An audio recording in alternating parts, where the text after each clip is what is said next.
Hello, welcome back to my channel. ಇವತ್ತು ಸಾಂಪ್ರದಾಯಿಕ ಒಂದು ಸಿಹಿ ತಿಂಡಿ ಮಾಡ್ತಾ ಇದ್ದೀನಿ. ಇದಕ್ಕೆ ಹಾಲು ಒಬ್ಬಟ್ಟು, ಹಾಲು ಹೋಳಿಗೆ, ಸಿಹಿ ಪೂರಿ ಈ ಥರ ವಿಭಿನ್ನ ಹೆಸರುಗಳಿಂದ ಕರೀತಾರೆ. ನೀವೇನಂತ ಕರಿತೀರಾ ಕಾಮೆಂಟ್ ಸೆಕ್ಷನಲ್ಲಿ ತಿಳಿಸಿ. ಮೊದಲಿಗೆ 1 ಕಪ್ ಮೈದಾ, 1 ಕಪ್ ಚಿರೋಟಿ ರವೆ, ಸ್ವಲ್ಪ ಉಪ್ಪು, 3ರಿಂದ 4 ಸ್ಪೂನು ಆಯಿಲ್ನ ಸೇರಿಸಿ ಇದನ್ನು ಈಗ ಫಸ್ಟು ನೀಟಾಗಿ ಈ ರೀತಿ ಮಿಕ್ಸ್ ಮಾಡ್ಕೊಳ್ಬೇಕು. ನಂತರ ನೀರನ್ನ ಸೇರಿಸಿ ಇದನ್ನು ಚಪಾತಿ ಹಿಟ್ಟಿನದಕ್ಕೆ ಮಿಕ್ಸ್ ಮಾಡ್ಕೊಳ್ತಾ ಇದ್ದೀನಿ. ಇದು ಒಂದು ಹಾಫ್ ಆನ್ ಅವರು ನೆನೆಯಕ್ಕೆ ಇಟ್ಬಿಡೋಣ. ನಂತರ ಇಲ್ಲಿ 1 ಸ್ಪೂನ್ ಗಸಗಸೆನ ಡ್ರೈ ರೋಸ್ಟ್ ಮಾಡ್ಕೊಳ್ತಾ ಇದ್ದೀನಿ. ಇದು ಒಂದು ಪರಿಮಳ ಬರೋವರೆಗೂ ಚೆನ್ನಾಗಿ ಹುರ್ಕೋಬೇಕು.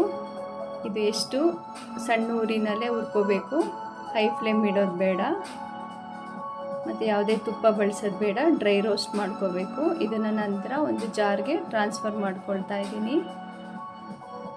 ಇಲ್ಲಿ 8ರಿಂದ 10 ಬಾದಾಮಿ, ಗೋಡಂಬಿ, 1 ಸ್ಪೂನು ಹುರಿಗಡಲೆ, 3ರಿಂದ 4 ಏಲಕ್ಕಿ.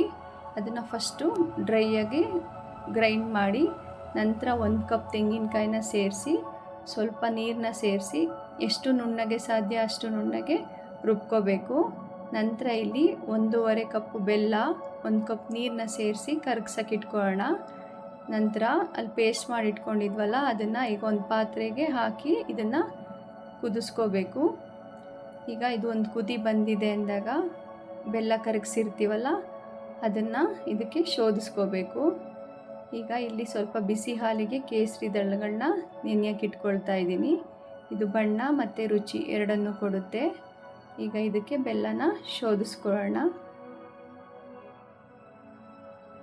ಇಲ್ಲಿ ನೀರನ್ನ ಬಳಸೋದು ಬೇಡ. ಈಗ 1 ಕಪ್ಪು ಹಾಲನ್ನ ಸೇರಿಸ್ಕೊಳ್ತಾ ಇದ್ದೀನಿ ಮತ್ತು ಕೇಸರಿ ದಳಗಳನ್ನು ಸೇರಿಸ್ಕೊಳ್ತಾ ಇದ್ದೀನಿ. ನಾನಿಲ್ಲಿ ಬೆಲ್ಲ ಬಳಸ್ತಾ ಇದ್ದೀನಿ. ನೀವು ಬೇಕಂದರೆ ಸಕ್ಕರೆ ಕೂಡ ಬಳಸ್ಬೋದು.